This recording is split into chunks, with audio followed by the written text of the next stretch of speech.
بسم اللہ الرحمن الرحیم۔ اللطیف، بہت لطف و کرم کرنے والا۔ اخلاق حسنہ کا حصول اور خوف سے نجات کا وظیفہ۔ یا لطیف، فوائد و تاثیرات۔ اس وظیفہ کی برکت سے طبیعت میں اللہ کے بندوں کے لیے نرمی اور رقت پیدا ہوتی ہے اور اخلاق حسنہ نصیب ہوتے ہیں، نفس کے احوال سے آگاہی نصیب ہوتی ہے۔ اس وظیفہ کو پڑھنے والا اپنے قلب و نفس کو نواہی کے ارتکاب سے روک لیتا ہے۔ اسی طرح دیگر بہت سے روحانی اسرار کی معرفت نصیب ہوتی ہے۔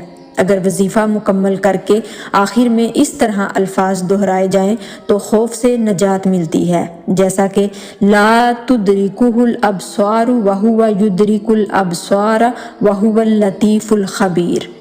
اور حصول شفا کے لیے اس کے آخر میں آیات شفا میں کوئی آیت ملا کر پڑھی جائے تو اللہ تعالیٰ شفا عطا فرماتا ہے، جیسے یا لطیف الذی ہوا یطعمنی ویسقینی واذا مرضت فہو یشفین۔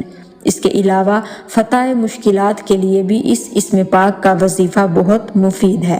عام معمول میں اول و آخر 11 مرتبہ درود شریف پڑھ کر اس کا ورد 100 مرتبہ روزانہ کریں۔ اس وظیفہ کو حسب ضرورت 11 دن، 40 دن یا اس سے بھی زیادہ عرصہ کے لیے جاری رکھ سکتے ہیں۔ جزاک اللہ خیرا کثیرا۔